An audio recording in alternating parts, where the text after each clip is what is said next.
Constituição da Organização Internacional do Trabalho, OIT, e seu anexo, Declaração de Filadélfia. Artigo 12. 1. A Organização Internacional do Trabalho cooperará, dentro da presente Constituição, com qualquer organização internacional de caráter geral encarregada de coordenar as atividades de organizações de direito internacional público de funções especializadas e também com aquelas dentre estas últimas organizações cujas funções se relacionem com as suas próprias. 2. A OIT poderá tomar as medidas que se impuserem para que os representantes das organizações de direito internacional público participem, sem direito de voto, de suas próprias deliberações. 3. A OIT poderá tomar todas as medidas necessárias para consultar, a seu alvitre, organizações internacionais não governamentais reconhecidas, inclusive organizações internacionais de empregados, empregadores, agricultores e cooperativistas. Artigo 13. 1. A OIT poderá concluir com as Nações Unidas quaisquer acordos financeiros e orçamentários que pareçam convenientes. 2. Antes da conclusão de tais acordos, ou se em dado momento não os houver em vigor, cada Estado membro, ou melhor, cada membro pagará as despesas de viagem e de estada de seus delegados, consultores técnicos ou representantes, que tomarem parte, seja nas sessões da conferência, seja nas do Conselho de Administração. B.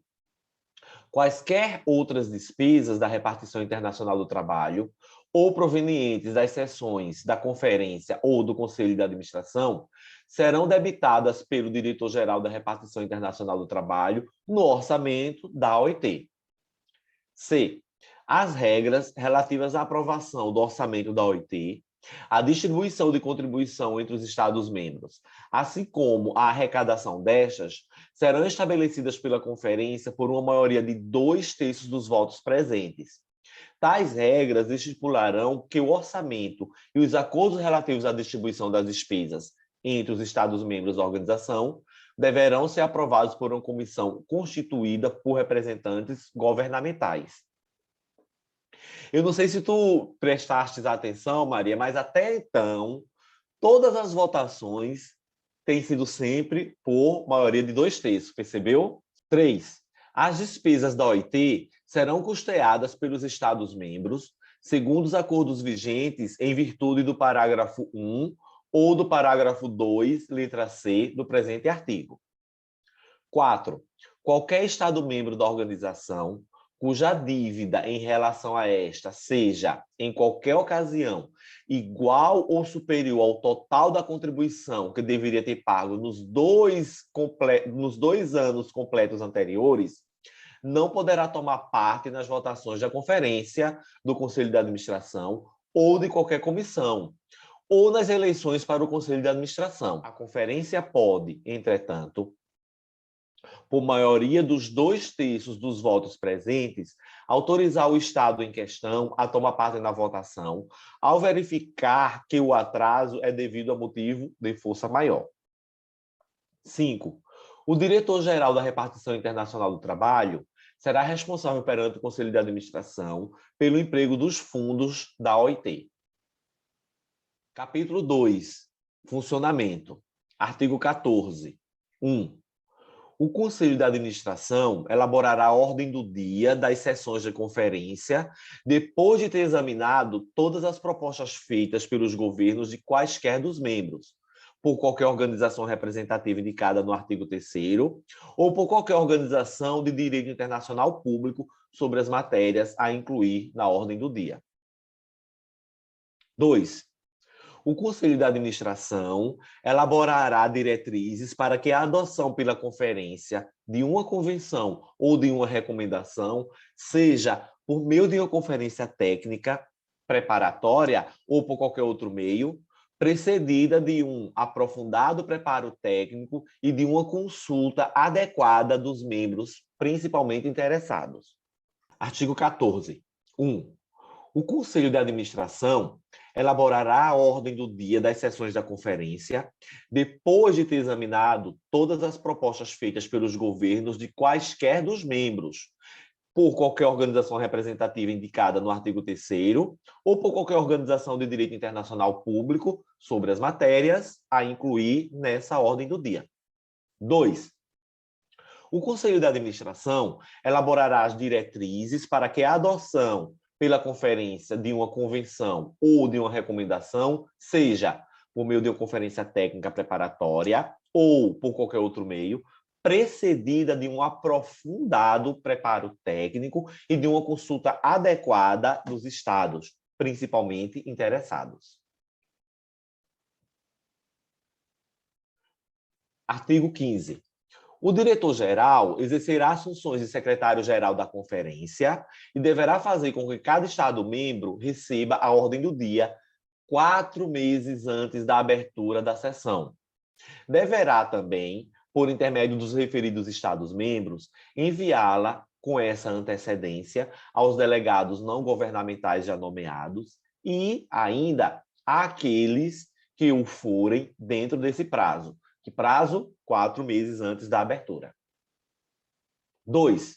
Os relatórios sobre cada assunto inscrito na ordem do dia deverão ser comunicados aos membros de modo a dar-lhes tempo de estudá-los convenientemente antes da reunião da conferência. O Conselho de Administração formulará diretrizes para a execução deste dispositivo. Artigo 16. 1. Cada Estado-membro terá o direito de impugnar a inscrição na ordem do dia da sessão de um ou diversos dos assuntos previstos. Os motivos justificativos dessa oposição deverão ser expostos numa memória dirigida ao diretor-geral, que deverá comunicá-la aos Estados-membros da organização. 2. Os assuntos impugnados ficarão, não obstante, incluídos na ordem do dia, se assim a conferência decidir por 2/3 dos votos presentes. 3.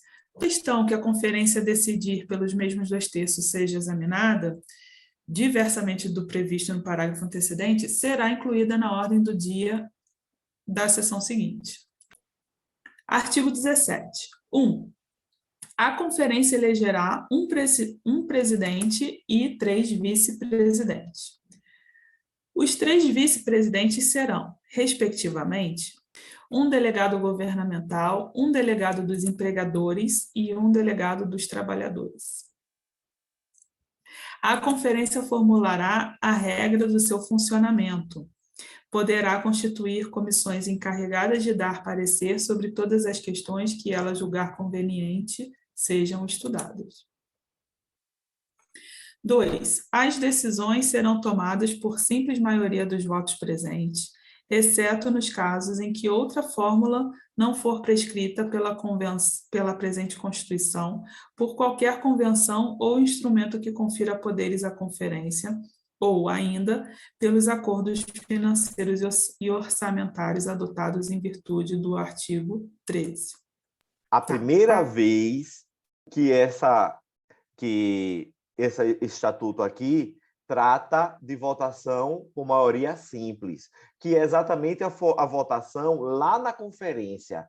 Lá na conferência, Maria, a votação vai ser simples e não por 2/3, ok? As decisões de que lá na conferência serão tomadas por maioria simples dos votos presentes, exceto nos casos em que outra fórmula não for prescrita pela presente Constituição, por qualquer convenção ou instrumento que confira poderes à conferência, ou ainda pelos acordos financeiros e orçamentários dotados em virtude do artigo 13. Via de regra, a votação numa conferência é maioria simples. Mas esses instrumentos, como a própria Constituição, uma convenção, um outro instrumento, um acordo financeiro, pode prever votação diferente da regra na conferência, que ao invés de ser maioria simples, poderá ser uma maioria excepcional, ok? 3. Nenhuma votação será válida se o número dos votos reunidos for inferior à metade dos delegados presentes à sessão. Questão do MPT de 2015. Não se exige a votação unânime dos delegados presentes à Conferência Internacional do Trabalho para aprovação de uma convenção, o que está correto, né? O item 2 do artigo 17 diz que as decisões serão tomadas por simples maioria dos votos presentes, exceto nos casos em que outra fórmula não for prescrita pela presente Constituição por qualquer convenção ou instrumento que confira poderes à conferência, ou ainda pelos acordos financeiros e orçamentários adotados em virtude do artigo 13. E a gente viu também que o quórum, na maioria das situações, é de 2/3, então não precisa ser votação unânime. Artigo 18. A conferência poderá adir às suas comissões consultores técnicos sem direito a voto. Artigo 19. Se a conferência pronunciar-se pela aceitação de propostas relativas a um assunto na sua ordem do dia, deverá decidir se essas propostas tomarão a forma A, de uma convenção internacional, ou B, de uma recomendação, quando o assunto tratado ou um de seus aspectos não permitir a adoção imediata de uma convenção. 2. Em ambos os casos, para que uma convenção ou uma recomendação seja aceita em votação final pela conferência, serão necessários 2/3 dos votos presentes. Aqui, Maria, já fica assente que tanto para uma convenção quanto para uma recomendação ser aceita, precisa da votação de 2/3 dos presentes. A gente já viu aquilo que eu falei anteriormente, a formalidade é a mesma. O que vai diferenciar é a matéria e a natureza obrigatória ou não para os países membros que a ratificarem, ok? 3. A conferência deverá, ao elaborar uma convenção ou uma recomendação de aplicação geral, levar em conta os países que se distinguem pelo clima, pelo desenvolvimento incompleto da organização industrial ou por outras circunstâncias especiais relativas à indústria e deverá seguir as modificações que correspondem, a seu ver, às condições particulares desses países. 4. 2 exemplares da convenção ou da recomendação serão assinados pelo presidente da conferência e pelo diretor-geral. Um desses exemplares será depositado nos arquivos da Repartição Internacional do Trabalho e o outro entregue ao secretário-geral das Nações Unidas. O diretor-geral remeterá a cada um dos Estados-membros uma cópia autêntica da convenção ou da recomendação. 5. Tratando-se de uma convenção, A. Será dado a todos os Estados-membros conhecimento das convenções para fins de ratificação. B.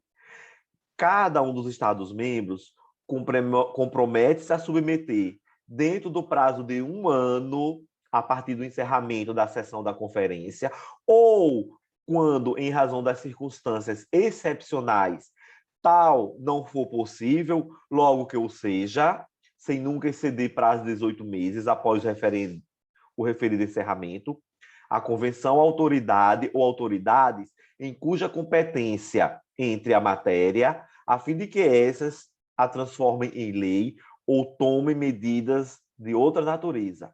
Isso aqui é importantíssimo, Maria. Isso cai, feito água cai do céu em dia de dilúvio. Por quê? Qual é o prazo que o Estado-membro tem para tomar as providências, por exemplo, para criar uma lei que se coadune com aquela convenção? Primeiro é o prazo de 1 ano. E esse prazo conta a partir de quê? Do encerramento da conferência. Porém, há uma exceção. Quando, por circunstâncias excepcionais, não possa esse prazo ser de 1 ano a partir do encerramento da conferência. Porém, jamais extrapolará 18 meses após o encerramento da conferência. Isso cai e cai muito, tá? Então, memorize isso. Terminou a conferência, o Estado-membro ele é obrigado a se submeter no prazo de 1 ano, contado do encerramento da conferência, ou, por situação excepcional, se não puder ser dentro desse 1 ano, em prazo não superior a 18 meses, que aquela convenção seja submetida à autoridade ou autoridade em cuja competência entra a matéria, a fim de que essas autoridades a transformem em lei ou tomem medidas de outra natureza. Memorize. C. Os Estados-membros darão conhecimento ao diretor-geral da Repartição Internacional do Trabalho das medidas adotadas em virtude do presente artigo para submeter a convenção à autoridade ou autoridades competentes, comunicando-lhe também todas as informações sobre as mesmas autoridades e sobre as decisões que estas houverem tomado. D. O Estado-membro que tiver obtido o consentimento da autoridade ou autoridades competentes comunicará ao diretor-geral a ratificação formal da convenção e tomará as medidas necessárias para efetivar as disposições da dita convenção. Quando a autoridade competente não der seu assentimento a uma convenção, nenhuma obrigação terá o Estado-membro, a não ser a de informar o diretor-geral da Repartição Internacional do Trabalho, nas épocas em que o Conselho de Administração julga convenientes, sobre a sua legislação e prática observada relativamente ao assunto de que trata a convenção. Deverá também precisar dessas informações até que ponto aplicou ou pretende aplicar dispositivos da convenção, por intermédio de leis, por meios administrativos, por força de contratos coletivos ou ainda por qualquer outro processo, expondo outro sim as dificuldades que impedem ou retardam a ratificação da convenção. 6. Em se tratando de uma recomendação, salientando que tanto para a convenção quanto para a recomendação, a votação é de 2/3, lembra? 6. Em se tratando de recomendação, A. Será dado conhecimento da recomendação a todos os Estados-membros, a fim de que este a considerem, atendendo a sua efetivação por meio de lei nacional ou por outra qualquer forma. B. Cada um dos Estados-membros compromete-se a submeter, dentro do prazo de 1 ano, a partir do encerramento da conferência, ou quando, em razão de circunstâncias excepcionais, tal não for possível, logo que o seja, sem nunca exceder o prazo de 18 meses após o referido encerramento, a recomendação à autoridade ou autoridades em cuja competência entre a matéria, a fim de que estas a transformem em lei ou tomem medidas de outra natureza. Vê, Maria, que o prazo aqui é o mesmíssimo. Cada um dos Estados-membros tem aquele prazo de 1 ano, contado do encerramento da conferência, ou, por motivos excepcionais, não seja possível nesse prazo, assim que eu possa, porém nunca excedendo 18 meses após o encerramento da referida sessão da conferência, ok? C. Os Estados-membros darão conhecimento ao diretor-geral da Repartição Internacional do Trabalho das medidas tomadas, em virtude do presente artigo, para submeter a recomendação à autoridade ou autoridades competentes, aplicando-lhe também as disposições que estas houverem tomado. D. Além da obrigação de submeter a recomendação à autoridade ou autoridades competentes, o membro só terá a de informar o diretor-geral da Repartição Internacional do Trabalho, nas épocas que o Conselho de Administração julga convenientes, sobre a sua legislação e prática observada relativamente ao assunto de que trata a recomendação. Deverá também precisar nessas informações até que ponto aplicou ou pretende aplicar os dispositivos da recomendação e indicar as modificações destes dispositivos que sejam ou venham a ser necessárias para adotá-los ou praticá-los. Viu que até agora as regras são as mesmíssimas quanto às recomendações e às convenções, ok? 7. No caso do Estado federado, serão aplicados os dispositivos seguintes. A. As obrigações do Estado federado serão as mesmas que as dos membros que não forem, no tocante às convenções e às recomendações para as quais o governo federal considere que, de acordo com o seu sistema constitucional, é adequada uma ação federal. B. No que diz respeito às convenções e recomendações para as quais o governo federal considere que, de acordo com o seu sistema constitucional, uma ação da parte dos estados, das províncias ou dos cantões que o compõem é, relativamente a alguns ou alguns dos pontos, mais adequada do que uma ação federal, o referido governo deverá 1. Concluir, segundo a sua própria Constituição e a dos estados componentes, províncias ou cantões interessados, acordos efetivos para que tais convenções ou recomendações sejam, no prazo máximo de 18 meses, após o encerramento da sessão de conferência, submetidas às devidas autoridades federais ou aos estados competentes, províncias ou cantões, para fins de uma ação legislativa ou de qualquer natureza. 2.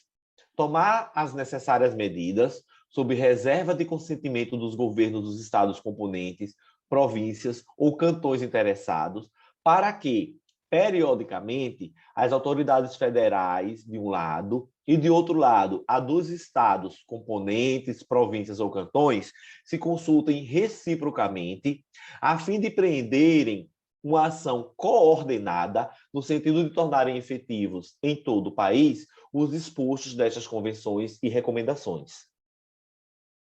3. Informar ao diretor-geral da Repartição Internacional do Trabalho das medidas tomadas, em virtude do presente artigo, para submeter tais convenções e recomendações às devidas autoridades federais, às dos estados componentes, províncias ou cantões, comunicando-lhe todas as informações sobre as autoridades consideradas como legítimas e sobre as decisões que estas houverem tomado. 4. Relativamente a uma convenção não ratificada, informar o diretor-geral da Repartição Internacional do Trabalho, nas épocas em que o Conselho de Administração julgar convenientes, sobre a legislação da Federação, dos Estados Constituintes, das províncias ou dos cantões e sobre a prática por umas e outros, observada relativamente ao assunto de que trata essa convenção. Deverá também precisar até que ponto deu-se ou se pretende dar aplicação a dispositivos da mesma convenção, por intermédio de leis, por meios administrativos, por força de contratos coletivos ou ainda por qualquer outro processo. 5. Relativamente a uma recomendação, informar o diretor-geral da Repartição Internacional do Trabalho, nas épocas que o Conselho de Administração julgar convenientes, sobre a legislação da Federação, dos Estados Constituintes, das províncias ou dos cantões, e sobre a prática por umas e outros, observada relativamente ao assunto de que trata essa recomendação. Deve também precisar nessas informações até que ponto deu-se ou se pretende dar aplicação a dispositivos da recomendação, indicando as modificações desses dispositivos que sejam ou venham a ser necessárias para adotá-los ou aplicá-los. 8. Em caso algum, a adoção pela conferência de uma convenção ou recomendação, ou a ratificação por Estado-membro de uma convenção, deverão ser consideradas como afetando qualquer lei, sentença, costumes ou acordos que assegurem aos trabalhadores interessados condições mais favoráveis que as previstas pela convenção ou ratificação.